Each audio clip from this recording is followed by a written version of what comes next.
So to begin with the chapter, nationalism in India. हम लोग सब जानते हैं और अभी दो just last week we celebrated our 15th August, that is the 76th Independence Day, and we all have been told, हम लोगों को हमेशा यही बोला गया है that the British ruled over us for 200 years, and then it was the, you know, the movements that had helped us to get the independence, freedom. But ऐसा exactly when you read the history, तो आपको समझ आएगा कि जो exact movements थे, हाँ 1857 से व्हेन वी से कि हमारा जो सबसे पहला वॉर हुआ था, तब से म्यूटिनी आपकी स्टार्ट हो गई थी. And then there were times when people were revolting against the British with different ways. लेकिन अगर हम एग्जैक्टली कहते हैं ना, तो वो स्टार्ट हुआ था हमारा 1915, जहां से हम ये पढ़ना शुरू करते हैं. And then all the movements, all those incidents और इवेंट्स जो 15 के बाद आपके मतलब 16, 17, 18, 19, 1920, 1922, देन आपका 1932, उसके बाद आपका 1942, मतलब ये 7-8 इंसिडेंट्स आपके ऐसे थे, national movements, which ultimately pushed the British to move out of our country. उससे पहले no doubt we were having lots of mutiny were there, lots of आपके बहुत सारी जगहों पे रेसिस्टेंस था, लेकिन this was the exact period. अगर हम एग्जैक्ट पीरियड कहते हैं तो that started right from 1915 when the first world war was there, and the period when Gandhi ji returned from South Africa.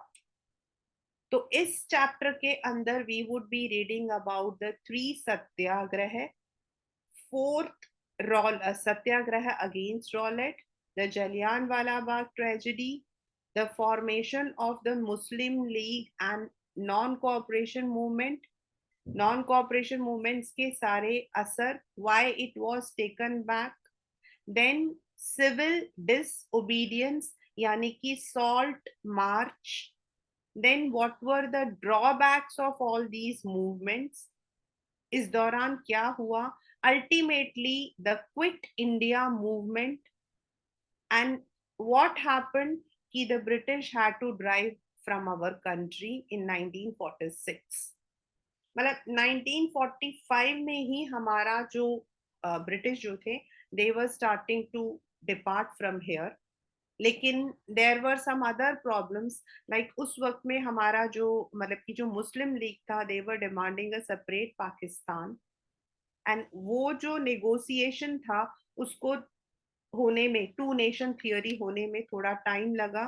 And ultimately in 1946 it was decided that India would be two part, one would be India and the second would be Pakistan.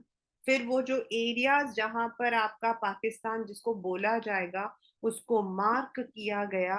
And ultimately आपका 1946 में when मतलब Lord मतलब कि जो उन लोगों ने जो है ड्रॉ करना शुरू कर दिया, then slowly the things taking up hua.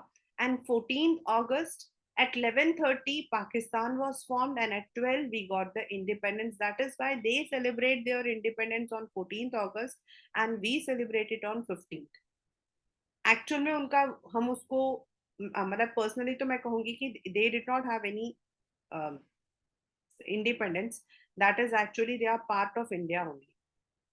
But at 11:30 it was announced, and at 12 Nehruji announced for us. So that is why we celebrate it on 15th, and for half an hour पहले होने की वजह से वो लोग 14th को celebrate करते हैं. So these are certain facts which अगर आप में से कोई भी बच्चा आगे जाकर कभी IAS में use करना चाहता है, तो these facts are there in the questions also. So let us start the summary of the chapter, Rise of Nationalism in Nationalism in India.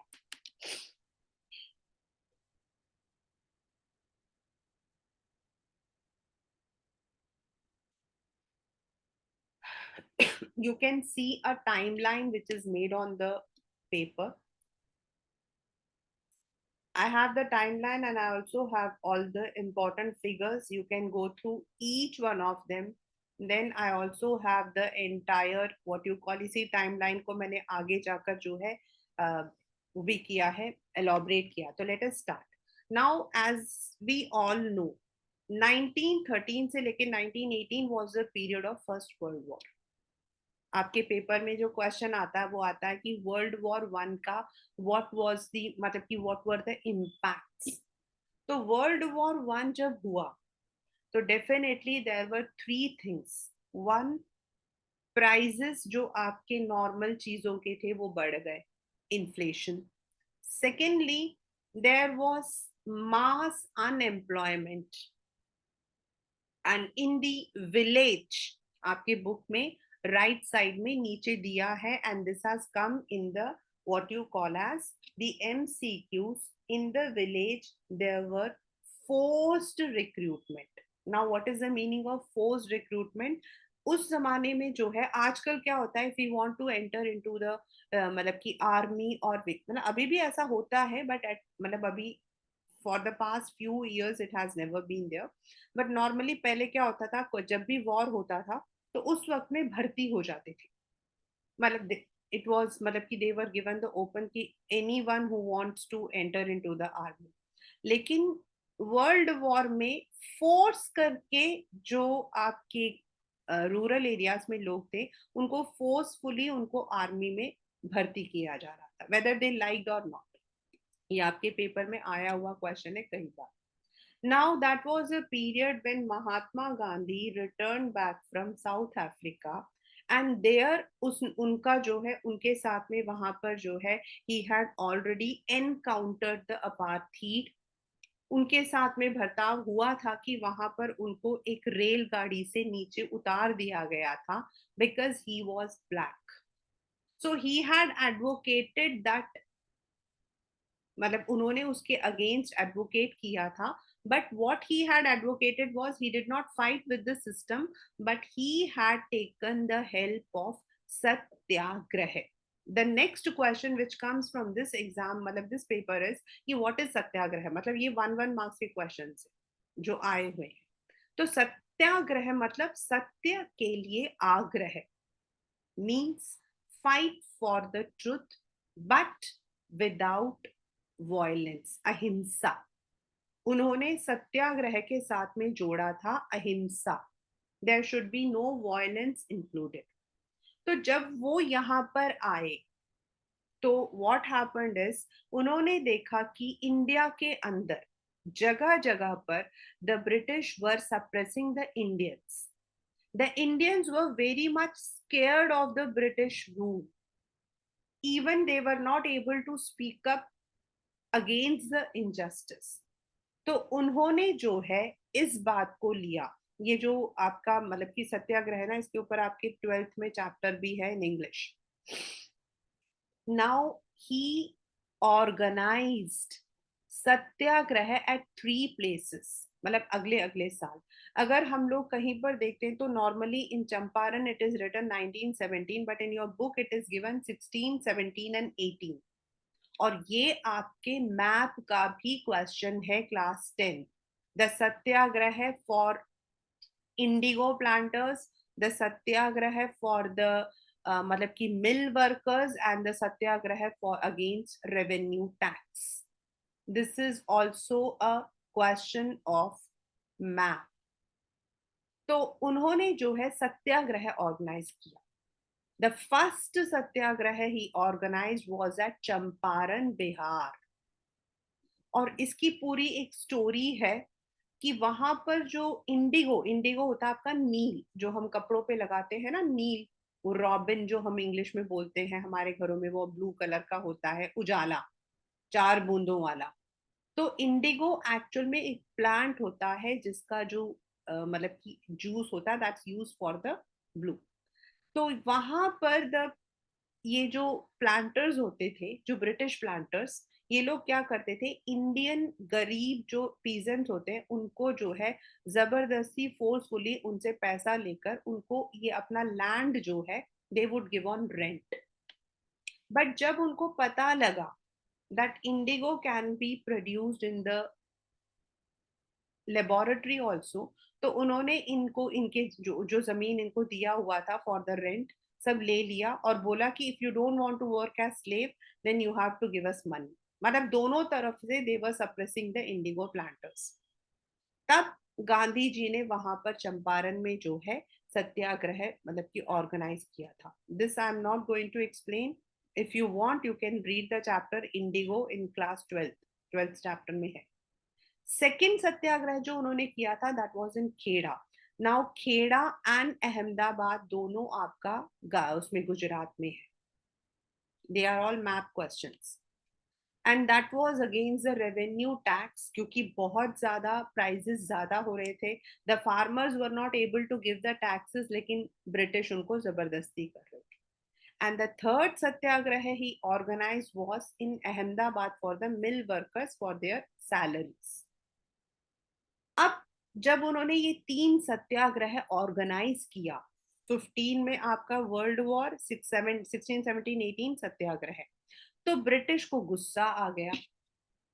Now the British जो है उन्होंने इंपीरियल गवर्नमेंट ने, आपके पेपर में क्वेश्चन है and this is there in your back also I think, उन्होंने Rowlatt act बनाया। And according to this act, मैंने पिक्चर भी लगा रखी है, the British could jail any protester without any trial, मतलब उन पर कोई कार्यवाही नहीं की जाएगी, उनको 2 साल तक जेल में डाल सकते हैं। And many of the veterans were arrested in this. जब आपके पेपर का क्वेश्चन है what is the Rowlatt Act, मतलब why was Rowlatt Act outrageous and why did the Indians oppose it, because the British could arrest anyone without any trial. अब गांधी जी ने Rowlatt act के against भी सत्याग्रह organize किया। और इस वाले सत्याग्रह में आपके बुक में राइट साइड में नीचे अलग सा बना हुआ है कि मतलब लोग जो है वो प्ले कार्ड्स लेकर प्रोटेस्ट करते बिल्कुल शांति से। Then they were picketing. Picketing जब आता है तो मोस्ट ऑफ द स्टूडेंट्स मतलब इसको आंसर रॉन्ग लिखते हैं। पिकेट का मतलब होता है दुकानों के बाहर जाके शांति से दुकान के अंदर ना आने के लिए रास्ता रोक के खड़े हो जाना। तो दे मतलब वहां पे पिकेटिंग, उन्होंने प्रोटेस्ट किया, मार्च किया, but without any violence. This was in 1919। अब हुआ क्या, उस वक्त मिलिट्री के जो हेड थे वो थे जनरल डायर। एंड उन दिनों में that is in April there was the Baisakhi function. आपका बैसाखी फंक्शन होना था इन अप्रैल। तो बहुत सारे लोग जो हैं दे ऑल हैड कम, मतलब पंजाब के अलग अलग जगहों से वहां आए हुए थे अमृतसर के गोल्डन टेम्पल के पास जलियान वाला बाग, जहां पर देयर वाज सम मतलब कि speech also by a leader, और वहां पर मेला भी लगा हुआ था। नाउ जनरल डायर ने इस चीज का फायदा उठाया and he imposed martial law. Now what is martial law? Martial law is the law by the army, यानी कि the people can not gather over there. लोग जो है वो 4 से ज्यादा लोग इकट्ठा नहीं हो सकते। It's a kind of curfew but not exactly curfew. जब अब लोगों को तो नहीं पता था, that was not a period of WhatsApp and all, तो लोगों को तो पता नहीं था कि व्हाट हैज हैपेंड। तो सब लोग वहां पर जा रहे थे, बच्चे भी थे, औरतें भी थी, and everyone was flocking there. When the people were entering into the Jallianwala Bagh, suddenly general Dyer ने उसके सारे बाहर जाने के दरवाजे बंद कर दिए। he closed the exits of the area and many people वहां पर जो थे, वहां पास में मतलब कि वो था, वेल था, कुआं था, उसमें कूद गए, कईयों को गोली लगी। And if you have visited Jallianwala, even till date you will find the, मतलब कि वो जो निशान है वो आपको अभी भी मिलेंगे of the bullets.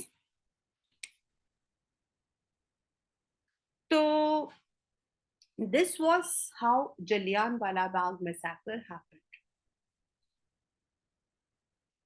And this left everyone baffled. सब लोग जो है एकदम, क्योंकि गांधी जी ने तो कोई भी ऐसा कुछ नहीं किया था। रॉलेट सत्याग्रह ये लिखा हुआ आप देख सकते हो, that was only a non violent. लेकिन General Dyer took it on the other hand, and on 13th April 1919 the infamous Jallianwala Bagh massacre happened. अब पेपर में आपके बुक में सबसे ऊपर है, on the third page, infamous. So many a times the children ask कि what is, ma'am, why we call it as infamous? Because it had led to the death of many. कई लोगों की जाने गई थी। अब तो वहां पर they have made a proper memorial also, there is a proper museum also, but earlier at that period it was really very मतलब कि that was a massacre, and this was on 13th April 1919. उसके बाद क्या हुआ, जैसे ही जलियांवाला बाग मैसाकर हुआ, पूरे भारत में ये बात फैल गई दैट द, मतलब कि the people have been killed, the Indians were humiliated. उनको बोला जाता था रब योर नोज, अपनी नाक जो है वो, मतलब कि जब जैसे ही ब्रिटिश को देखो उनके आगे अपनी नाक रगड़ो। They were asked to salute. Looking at this violent behaviour, understand, looking at this violent behavior, Gandhi ji decided to withdraw the satyagraha, and thus satyagraha आपका जो है वो मतलब की है। Rowlatt act is an act, मतलब एक व्हाट यू कॉल एज एक लॉ, जिसके according, according to that law, the British had the power, मतलब उन्होंने अपने आप को पावर दे दिया कि वो किसी भी, कोई भी प्रोटेस्ट करता है उस इंसान को बिना कोई ट्रायल के, normally it is a procedure कि आपको पहले मतलब मजिस्ट्रेट के सामने पेश करना है, उस पर ट्रायल करना है, बट वो कुछ नहीं करेंगे। The person would be directly put into the jail and he और she would be tortured. they gave imperial government the power, that is Rowlatt Act. Now Gandhi ji जो थे 1990 में, उन्होंने सत्याग्रह मतलब ये देखा और उन्होंने सत्याग्रह को विड्रॉ कर दिया। नाउ ही वाज इन अ, मतलब कि वो एक ऐसे मूवमेंट के लिए he was getting ready, he was trying to find out an opportunity at that period. At that period there were two people जिनको हम बोलते हैं अली ब्रदर्स। तो शौकत अली एंड मोहम्मद अली, देवर, उनको अली ब्रदर्स भी बोलते हैं हम, मतलब कि, and they were the founders of the Muslim League in India. तो अब उस वक्त में क्या था कि इन ग्रीक, हम लोगों ने याद किया था ना, no no no no, not that. उस वक्त में अगर आपको याद हो, हम लोगों ने nationalism, rise of nationalism in Europe में पढ़ा था, that Greece was ruled by Ottoman empire.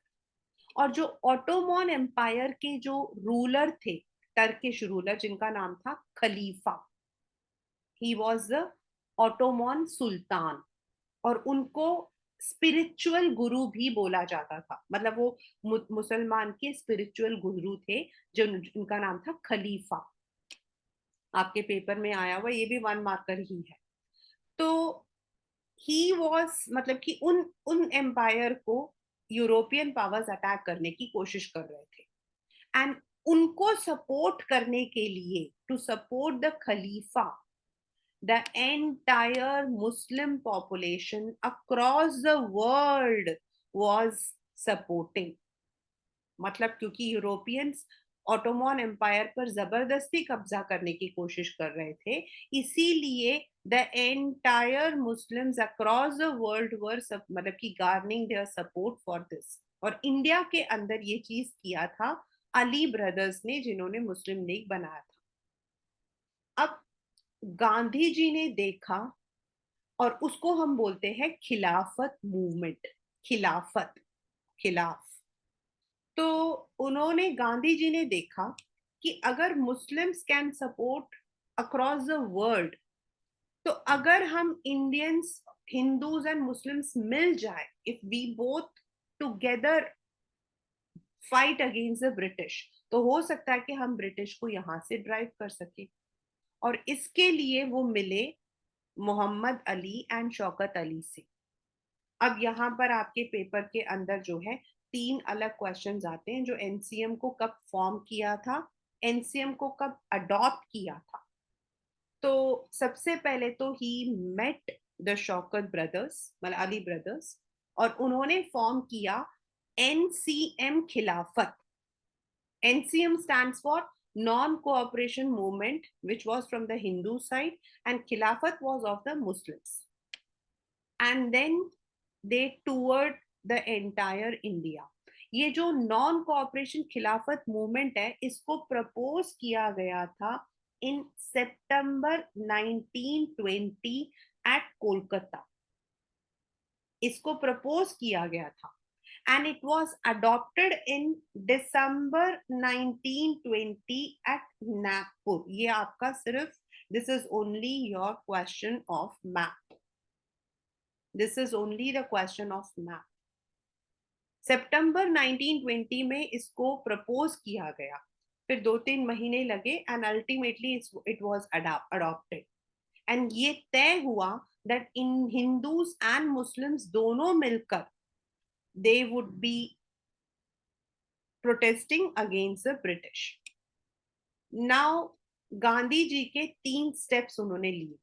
उन्होंने कहा, पहले हम क्या करेंगे, हम बॉयकॉट करेंगे। सेकंड, हम लोग जो है, अगर मतलब कि वो नहीं मानेंगे, और फिर सेकंड जो टाइटल्स मतलब कि उन्होंने ब्रिटिश ने दे रखे थे, लाइक रविंद्रनाथ टैगोर को दे रखा था, वो सब वापस करेंगे। एंड तीसरा, अगर वो तब भी नहीं मानेंगे, तो देन हम लोग जो है we would protest in mass. ये 3 स्टेप्स गांधी जी ने रखे हुए थे। And this way non cooperation Khilafat movement was adopted. And ये सोचा गया था कि इसको हम जो है we would be implementing in different areas. अब उसका क्या क्या असर हुआ। फर्स्ट, नॉन कोऑपरेशन मूवमेंट के अलग अलग मीनिंग्स निकल गए।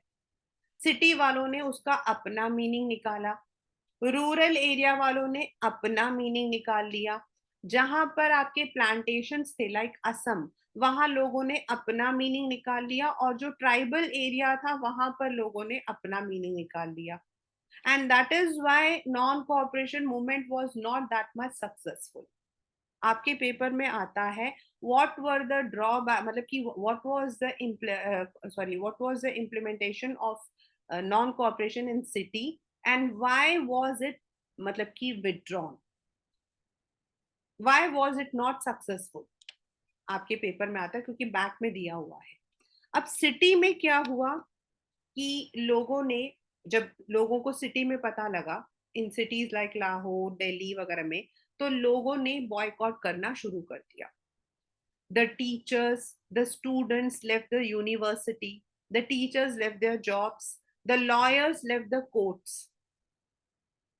अब गांधी जी जो थे, उन्होंने उस वक्त में प्रपोज किया था that we should have swaraj, हमें स्वदेशी अपनाना चाहिए। तो लोगों ने जो है, जो फॉरेन क्लोथ्स होते थे उस वक्त में, वो थोड़े सस्ते होते थे, मिल मेड, उसको बॉयकॉट किया, अपनी जॉब्स भी छोड़ दिए।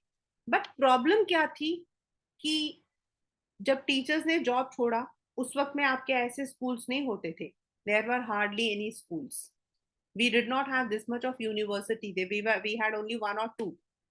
तो जब जॉब छोड़ दिया, तो देयर वर नो ऑल्टरनेटिव्स। भाई लॉयर्स कहाँ जाकर प्रैक्टिस करेंगे, टीचर्स कहाँ जाके नौकरी करेंगे, यूनिवर्सिटीज बंद हो गए, स्टूडेंट्स कहाँ पढ़ेंगे।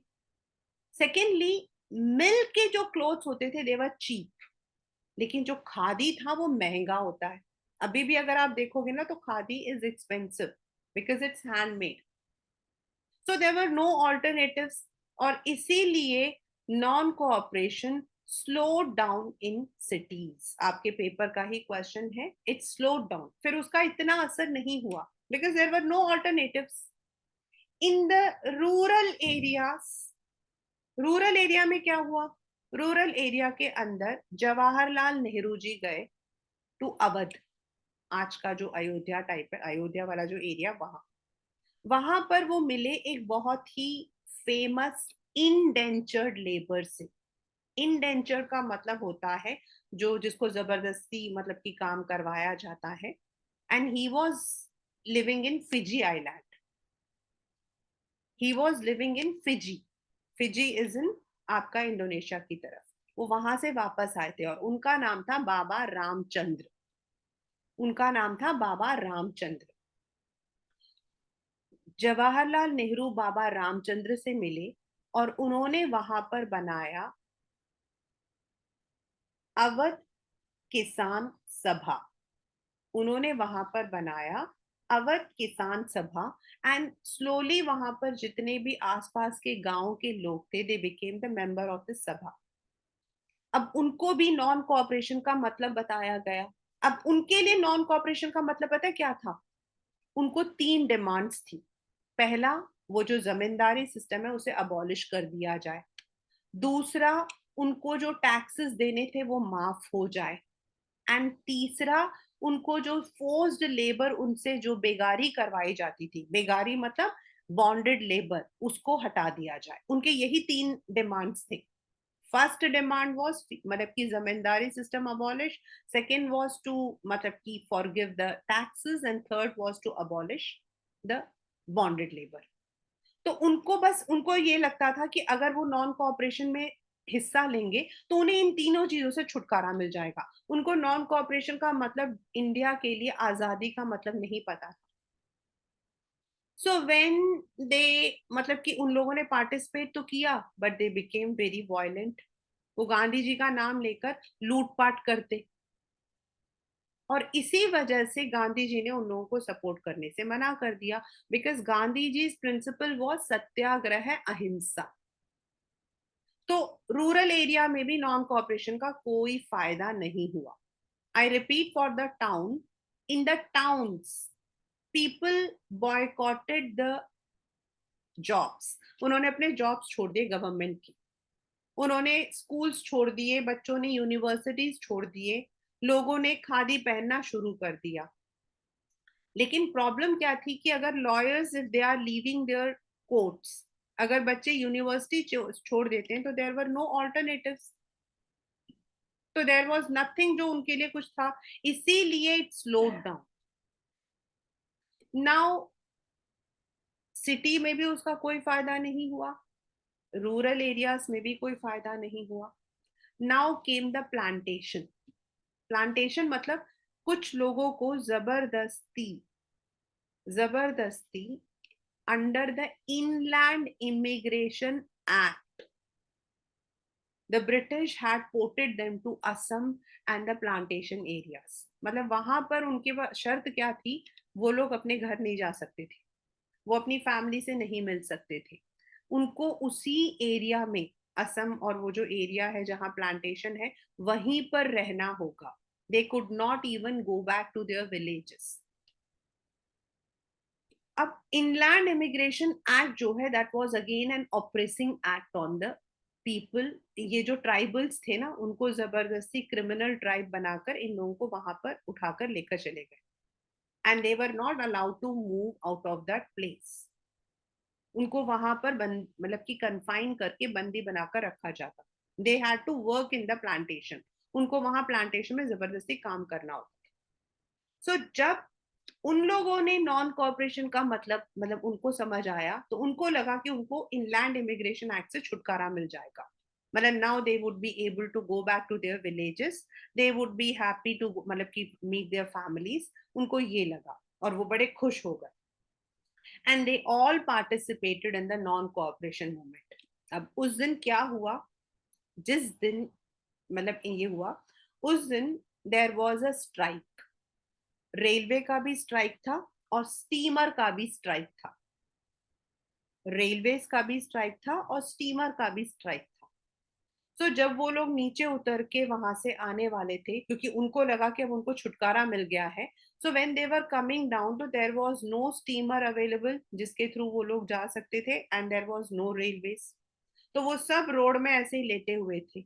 The British came and they started beating them. Even though ये मूवमेंट सक्सेसफुल नहीं रहा, लेकिन फिर भी उन लोगों ने स्वराज का जो मतलब कि स्लोगन है वो बोला था। Even though they could not go back to their homes, they were taken back to the plantation. Some of them were beaten to death. Still, they supported Gandhiji by chanting the slogan of Swaraj. लेकिन वहां पर भी उसका कोई फर्क फायदा नहीं हुआ। अब चौथा, ट्राइबल। ट्राइबल में जो आपके छत्तीसगढ़, मध्य प्रदेश, आंध्र प्रदेश, आपका जो मतलब कि गुदम हिल्स, वहां पर लोग रहते थे, ट्राइबल पीपल, और उनके ऊपर फॉरेस्ट एक्ट डाल दिया था, जिसके अकॉर्डिंग वो लोग फॉरेस्ट के अंदर नहीं जा सकते थे। They could not take any timber from the forest, they could not graze their cattle inside the forest. अब उनके लिए forest act was very suppressive, उनके लिए फॉरेस्ट एक्ट सप्रेसिव था। उनका एक हीरो था, Alluri Sitaram Raju. This comes in the paper, right a short note. Alluri Sitaram Raju जो है वो खुद को भगवान का अवतार मानता था। In fact when I was told कि आरआरआर रिलीज हुई है, तो आरआरआर के अंदर this was said that it is based on this Alluri Sitaram Raju, and I watch the entire movie for that, लेकिन ऐसा कुछ नहीं था उसमें। अल्लूरी सीताराम राजू का मानना था he is the incarnation of God, he has the magical power and that he could cure any disease. मतलब ये वो क्लेम करता था कि वो किसी भी तरीके की बीमारी को ठीक कर सकता है, वो भगवान का अवतार है। उसने लोगों को जो है ओपियम यानी कि गांजा या अल्कोहल पीने से मना किया, लेकिन वो गांधी जी के जैसा नॉन वायलेंस में बिलीव नहीं करता था। He did not believe in non violence. Ultimately he was executed by the British. उसको ब्रिटिश ने पकड़ लिया और मार दिया। Even though he was executed, लेकिन उसको आज भी फोक हीरो की तरह लोग वहां पूजा करते हैं। आज भी लोग उसको पूजा करते हैं।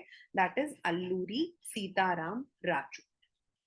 So the movement did not have much effect in towns, in rural areas, in plantation and nor in tribal। कहीं पर भी उसका कोई असर नहीं हुआ, क्योंकि सबने उसको अपने तरीके से सोचा। Nobody thought it as a movement for the nation। सबने उसको सोचा कि अगर हम नॉन कोऑपरेशन में करेंगे तो हमारे को दूसरी नौकरी मिलेगी। रूरल एरियाज में उनको लगा उनको बेगारी से छुटकारा मिल जाएगा। प्लांटेशन वालों को लगा कि उनको प्लांटेशन एक्ट से छुटकारा मिल जाएगा। ट्राइबल वालों को लगा फॉरेस्ट एक्ट हट जाएगा। सो नो बडी मतलब कि कुड गिव दैट सपोर्ट। अब 1922 में, this is one of the question of math and very repeated. In February 1922, there was a silent protest march going on in a place called Chauri Chaura in Uttar Pradesh. वहां पे कई औरतें और बच्चे एक protest मार्च कर रहे थे विदाउट एनी वायलेंस। तभी वहां पर जो पुलिसमैन थे वहां पर कुछ लड़ाई हो गई, एंड अल्टीमेटली गुस्से में ये जो प्रोटेस्टर्स थे, they attack the police station. उन लोगों ने गुस्से में पुलिस स्टेशन को अटैक कर दिया।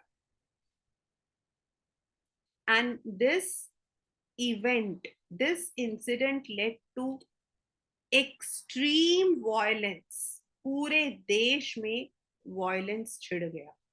And ultimately looking at this violence, Gandhi ji abruptly withdrew the non-cooperation movement. आपके पेपर में क्वेश्चन आता है कि what was the reason of withdrawal of NCM, उन्होंने नॉन कोऑपरेशन मूवमेंट को क्यों विड्रॉ किया? Because of the violent incident at Chauri Chaura in Uttar Pradesh. और ये मैप का क्वेश्चन है, the place where Gandhi ji abruptly withdrew non cooperation movement due to violence, and that is Chauri Chaura Uttar Pradesh. अब गांधी जी को लगा कि फर्स्ट ऑफ ऑल मुझे लोगों को समझाना पड़ेगा, I need to train them, मुझे उनको समझाना पड़ेगा नॉन वायलेंस का मतलब क्या होता है। They are not organized, they are not able to understand and they are not able to relate this to the national movement. और इसीलिए he was waiting for some opportunity. But within Congress, उस वक्त में बच्चा, Congress was not this party जो आज आप लोग देख रहे हो। सो उस वक्त में Congress was an umbrella organization जिसके अंडर अलग अलग तरीके के लोग होते थे। They all had their own ideology but they all came under INC just to oppose the British. और ये जो आईएनसी था, Indian National Congress, it was form by an Anglo-Indian called A.O. Hume। और इसमें थे आपके सारे elite rich people, the rich and what you call as the rich and the educated people। और इनका बेसिकली आईएनसी को फॉर्म करने का उनका सिर्फ एक ही मकसद था, to drive out the British from India. तो within the Congress the people were now dissatisfied, उनको बार बार ऐसे मूवमेंट होना, फिर वायलेंस होना, क्योंकि पहले रॉलेट एक्ट की वजह से हुआ था, फिर इसकी वजह से हुआ था, तो they were all quite dissatisfied. And within Indian National Congress उस वक्त में Motilal Nehru and Chittaranjan Das, CR Das, CR Rajagopalachari, ये आपके पेपर का क्वेश्चन है 1 मार्कर, उन्होंने एक अलग पार्टी स्टार्ट की, स्वराज। उनका मानना था कि जो प्रोविंशियल इलेक्शंस होंगे उनमें हम इंडियंस को we should contest and we should try to get the seats and drive away the British. On the other hand, there were people like Nehru ji and Bhagat Singh, जिनका मानना था कि हमें थोड़ा रैडिकल होकर, मतलब थोड़ा एरोगेंट होकर इनके खिलाफ आवाज उठानी चाहिए। And there were also people like Lal Bal Pal, Lala Lajpat Rai, Bal Gangadhar Tilak and BC Pal, जिनका मानना था कि अगर हमें हथियार भी उठाना पड़े तो हमें उठाना चाहिए। एंड इनको हम लोग बोलते हैं, स्वराज पार्टी वालों को बोलते हैं मॉडरेट्स, क्योंकि वो लोग लड़ाई नहीं चाहते थे, they wanted within the elections. Then Nehru ji and Bhagat Singh को बोलते हैं रेडिकल्स। एंड लाल बाल को बोलते, लाल बाल पाल को हम ट्रायो बोलते हैं, TRIO, trio, Lal Bal Pal, Lala Lajpat Rai, Bal Gangadhar Tilak and ये इनको बोलते हैं एक्सट्रीमिस्ट। तो विद इन, मतलब कि Congress, there were different kind of people जो अलग अलग तरीके से डील करना चाहते थे। अब ब्रिटिश ने हमें प्रॉमिस किया कि they would provide India a dominion status. Dominion मतलब जिसपे इंडियंस अपना डोमिनेट कर सकते हैं, British will be the ruler but Indians will be dominating. और इस डोमिनियन स्टेटस को डिस्कस करने के लिए उन्होंने एक कमीशन बिठाई, और उस कमीशन का नाम था Simon commission, which was headed by sir John Simon. लेकिन उस साइमन कमीशन की सबसे बड़ी खूबसूरती क्या थी? 3 मार्क्स का क्वेश्चन आया हुआ ये पेपर में। उस साइमन कमीशन की खूबसूरती ये थी कि to decide the Indian status, the Simon Commission was form, but in the Simon Commission there was no Indian. मतलब जिसके लिए वो कमीशन बनाई जा रही है उसमें इंडियंस थे ही नहीं। Therefore, when the Simon Commission का पूरा ग्रुप इंडिया आया to Madras, it was greeted with the slogan "Go back, Simon"। उनको जो है इस स्लोगन के साथ वेलकम किया गया, और इस मतलब की प्रोटेस्ट में the Muslims were also with Indians, मतलब उन्होंने भी हमारा सपोर्ट किया and they said go back Simon, वापस जाओ, and therefore the Simon Commission was also not successful. Now the British called Gandhi ji for the first round table, he refused. And उसी दौरान इन 1929, in 1929 दिसंबर 1929 लाहौर के जो सेशन था, देयर वर 4 सेशंस जो आपके paper में आएगा. एक सेशन आपका मैं ऑलरेडी कर चुकी हूँ, that is the first session is September 1920, that is आपका Nagpur, second is sorry first is Kolkata, second is Nagpur, third आपका साइमन कमीशन वाला 1927 और 1929 लाहौर कमीशन. 4 सेशंस हुए थे, मतलब आपके पेपर में वैसे तो बहुत सारे हुए थे, लेकिन आपके 3 आते हैं in the map. First is Kolkata, second is Nagpur, third is Madras and fourth is Lahore. तो जो लाहौर का कांग्रेस सेशन हुआ था in December 1929, Gandhi ji proclaim that we don't want any status, we want Purna Swaraj, complete freedom. And he said that on 26 January 1930 India will be celebrating its Independence Day. उन्होंने ये ऐलान किया था. वो अलग बात है कि हमें 1930 में नहीं मिला था, इसीलिए उनके वर्ड्स को मार्क करने के लिए जब हमने अपना कॉन्स्टिट्यूशन अडॉप्ट किया था तो हमने 26 जनवरी 1950 को उसको जो है हम we got it into effect.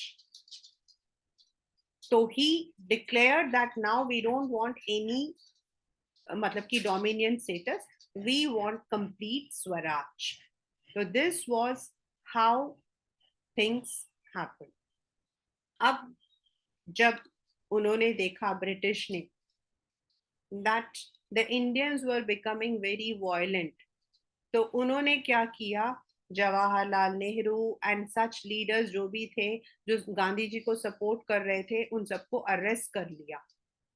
And he they board मतलब कि Gandhi ji to enter into Delhi उनको अंदर आने से अलाउ नहीं किया. एंड उनको ये शर्त रखी that you should go for the second round table conference. Gandhi ji के एक बहुत ही फेमस फॉलोवर थे और उनका नाम था अब्दुल गफार खान. एंड हम अब्दुल गफार खान को फ्रंटियर गांधी भी कहते हैं. He is called as a staunch follower of Gandhi ji. In fact जब हमारा इंडिया टू नेशन थ्योरी में मतलब कि हो रहा था, वो मुस्लिम मतलब उसके के लीडर भी थे प्रोविंस के, लेकिन वो नहीं चाहते थे कि India should be divided. He was a staunch follower of Gandhi ji. उनको पेशावर में जो है अरेस्ट कर लिया गया एंड वहां पर जो है वायलेंस हो गया. एंड अल्टीमेटली जो कांग्रेस था, Indian National Congress, it was declared that it is illegal. अब Gandhi ji wanted to do something different and उस वक्त में हमारा एक सबसे बड़ा प्रॉब्लम स्टार्ट हुआ and that was the implementation of salt law. मतलब ब्रिटिश ने नमक पर भी टैक्स लगा दिया. नाउ सॉल्ट एक ऐसी चीज है जो अमीर गरीब सब खाते हैं and without salt we can not even cook the food. But British ने इंडियन मैन्युफैक्चरर्स को सॉल्ट मैन्युफैक्चर करने की परमिशन मना कर दिया. And they said only the imported salt will be there and there will be tax. अब British जब गांधी जी ने ये चीज को देखा तो ही took salt as a symbol. ये आपके पेपर में आता है इसीलिए मैं यहाँ पर लिख रही हूँ. He took salt as a symbol. उनको लगा कि भाई बाकी चीजों के साथ salt हमारा एक सबसे बड़ा symbol है. Salt एक ऐसी चीज है which is used by rich, poor, everyone and it should not be taxed. Therefore, he wrote a letter to Lord Irwin. उस वक्त में हमारे जो मतलब कि ब्रिटिश वाइसरॉय थे वो लॉर्ड इरविन थे. उनको 11 मांगों के साथ 11 डिमांड्स लिखे, और उसके ऊपर सबसे पहला डिमांड था to remove the tax from salt, second था to declare Congress as legal, तीसरा था टू फ्री द मतलब कि लीडर्स हु वर अरेस्टेड। ऐसे करके उन्होंने 11 जो है डिमांड्स लिखे, और उन्होंने उनको एक अल्टीमेटम दिया कि अगर आप ये मांगे पूरी नहीं करोगे, then we would go for a mass protest, and this time it would not be non violent, it would be civil disobedience. आपके पेपर में क्वेश्चन आता है class 10, difference between non cooperation and civil disobedience. Civil disobedience का मतलब होता है जिसमें हम लॉ को तोड़ते हैं। नॉन कोऑपरेशन मूवमेंट में लॉ नहीं तोड़े गए थे और गांधी जी तोड़ने के खिलाफ थे, लेकिन in the civil disobedience all the laws were broken. लेकिन और लॉर्ड इरविन ने उनको बोला कि ठीक है, हम आपकी सारी मांगे पूरी करते हैं, but you have to attend the round table conference. Now salt march जो था वो स्टार्ट हुआ आपका मार्च में, 21 मार्च के करीब, and Gandhi ji walk with 78 volunteers. जब वो निकले साबरमती से तो 78 वॉलंटियर्स उनके साथ में थे, लेकिन धीरे धीरे धीरे धीरे मोर than 1000 people were supporting him, and after walking for such a long period Sabarmati से वो पहुंचे डांडी। डांडी आपका कोस्टल एरिया है जहां आपका समुद्र है। वहां पर सिंबॉलिक, सिंबॉलिक का मतलब सचमुच में नहीं, बट एज अ सिंबल उन्होंने नमक को, पानी को निकाला, क्योंकि समुद्र के पानी में नमक होता है, तो उन्होंने समुद्र के पानी को निकाला, उसको उबाला, and he said that we have manufactured salt, we have broken the salt law, and that is the beginning of civil disobedience. जिसमें वो 78 वॉलंटियर्स के साथ गए थे, but when he was returning there were more than 1000 people.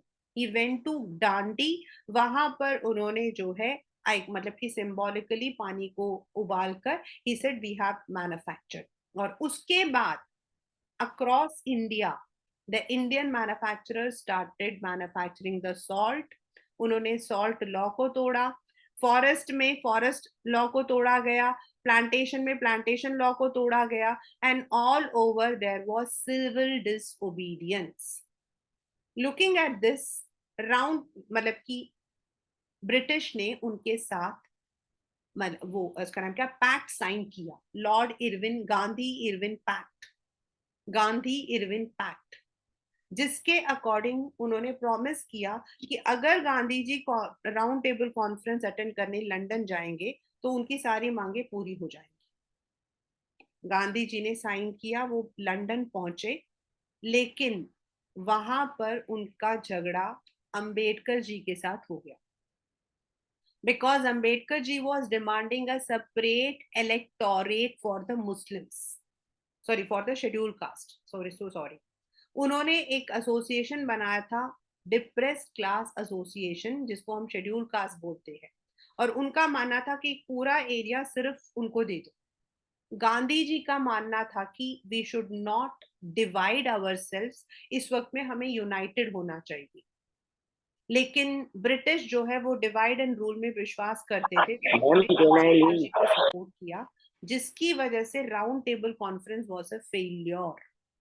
And when he came back, तो उन्होंने देखा ना ही मतलब कि जो प्रोमिसेस ब्रिटिश ने किया था, none of the promises were fulfilled, ना ही कांग्रेस को लीगल बोला गया, ना ही वो जो लीडर थे उनको छोड़ा गया।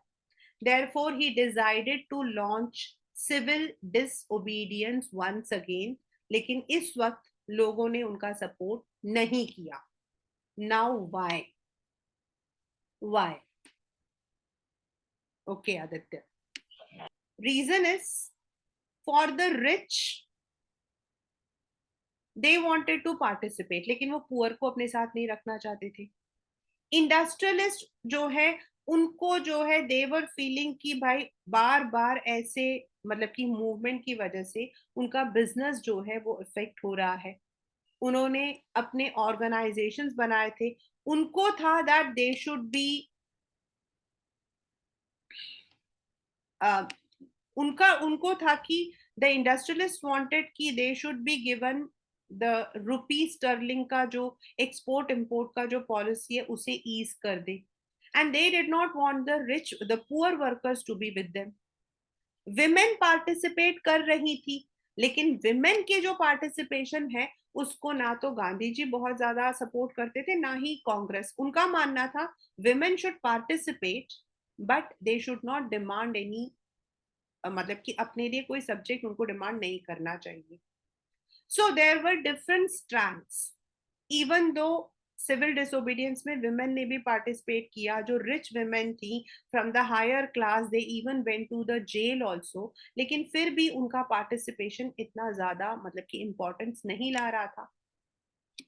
The poor people participated but the poor people were alienated by the rich Indian National Congress। उनको लगता था कि अगर हम पुअर को रखेंगे तो हमारे पास पैसा नहीं आएगा। देन जो डिप्रेस्ड क्लास था, विच मतलब कि जो depress class was started by Ambedkar. Ambedkar ji का मानना था एक पूरी जगह, इलेक्टोरेट का मतलब होता बच्चा एक पूरी जगह सिर्फ शेड्यूल कास्ट को दिया जाए, वहां जो वोटिंग होगी वो भी उन्हीं की होगी, वहां पर जो लीडर होगा वो भी उनका ही होगा, they should not be mingled with the general public. और इसीलिए उन्होंने जो है एक मतलब शेड्यूल कास्ट को मिलाकर एक ग्रुप बनाया था जिसका नाम था डिप्रेस क्लास एसोसिएशन। बाद में उसी का नाम शेड्यूल कास्ट बना था। लेकिन गांधी जी का मानना था कि पहले हम आजाद हो जाएं, let us get the freedom from the British, उसके बाद हम अपने आपस की प्रॉब्लम्स को सॉल्व करेंगे। This did not go well with the Indian National Congress. वो लोग शेड्यूल कास्ट को सपोर्ट नहीं करना चाहते थे। दो गांधी जी उनके उस जगह पर गए, उन्होंने जाकर जो है उन लोगों को नाम दिया Harijan, the people of the God. वो खुद स्वीपिंग का काम भी करते थे, वो खुद सारे काम करते थे, लेकिन उसके बावजूद भी the Indian National Congress did not support. तो जिस तरीके से हर एक इंसान का सपोर्ट होना चाहिए, that support was not there. The Muslims were feeling alienated, क्योंकि उनको लग रहा था कि इंडिया के अंदर they will not be getting any support. In 1930, in 1930 already sir Mohammad Iqbal ने सेपरेट इलेक्टोरेट फॉर मुस्लिम्स भी मांग लिया था। So the social groups, rich and poor, depress class, women, Muslims, सब थोड़ा थोड़ा थोड़ा पीछे हट रहे थे। Nobody was openly supporting Gandhi ji. Ultimately, it was Gandhi ji जो कि who went for a hunger strike.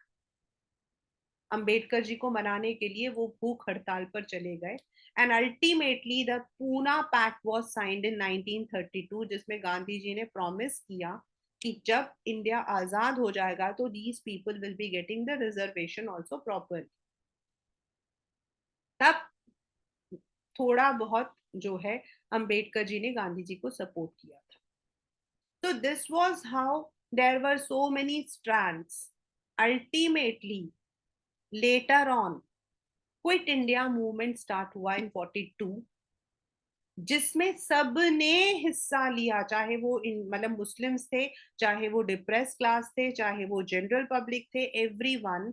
And it was during this movement, quit India movement, when British realized कि अब उनकी जो है यहाँ पर नहीं चलेगी। ऑन द अदर हैंड, ये आपके पेपर का एक बहुत इंपॉर्टेंट 5 मार्कर क्वेश्चन है which has been repeatedly in the exam. और इस क्वेश्चन को आप लोग नेशनलिज्म इन यूरोप से मतलब कि कंफ्यूज नहीं करोगे, दोनों में आता है ये question. Now in India there were people like Abanindranath Tagore, जिन्होंने हमारा नेशनल फ्लैग मतलब कि डिजाइन किया, सॉरी उन्होंने वो लिखे भारत माता की इमेज बनाई थी। Later on it was painted by Rabindranath Tagore. Rabindranath Tagore ji ने कई जो है फोक टेल्स लिखे थे। Then in Madras there was one in मतलब कि मैन जिसने नटेशन शास्त्री, जिन्होंने फोकलेयर ऑफ सदर्न इंडिया लिखा था। भारत माता की इमेज, फ्लैग आपके अलग अलग डिजाइन हुए थे। पहले हमारा फ्लैग जो था उसमें आपके इंडिया का मतलब कि इंडिया के लिए और उसका क्या मुस्लिम्स के लिए, दोनों के लिए चांद तारे होते थे एंड 8 प्रोविंसेस होते थे। उसको हटाकर गांधी जी ने उसमें चरखा लगाया। Later on the new flag was also, हमारा जो अभी वाला वो बाद में आया था। तो the flag, Bharat Mata image, folklores, हमारा कल्चर, दैट इंडिया का जो रिच कल्चर था, India was the one which gave zero to the world. India was the one जिसने मतलब कि डेसिमल सिस्टम इन्वेंट किया था। इंडिया को गोल्डन बर्ड कहा जाता था। अब लोगों के अंदर इन चीजों को जो है अवेयर करवाया गया। And ultimately from 1940s the actual जिसको कहते हैं ना मूवमेंट स्टार्ट हुआ, जिसमें हर एक इंसान ने अपने आप को नेशन से जुड़ना शुरू किया। And with this, ultimately in 1947, on 15th August 1947, India independent and British rule ended. This is how the national movement had was there in India. Yes. So this is what we are learning in the history, that what was the actual period जब हम लोगों ने जो है British को बहुत push किया था। तो all the movements what you will be learning in your मतलब कि according to your syllabus, the 3 Satyagraha, then Rowlatt Satyagraha, Jallianwala Bagh, then formation of NCM, उसका असर सिटी में, रूरल एरियाज में, देन प्लांटेशन में and in the tribal areas. उसके बाद आपका मतलब difference in between INC, then आपका जो है साइमन कमीशन, उसके बाद civil disobedience, that is a salt law. Salt law is the starting of civil disobedience. And उसके बाद we would be learning the collective belonging and then quit India movement and ultimately मतलब कि the collective belonging की वजह से how people garnered the support and we got the freedom. So that is what we learn in this chapter, nationalism in India.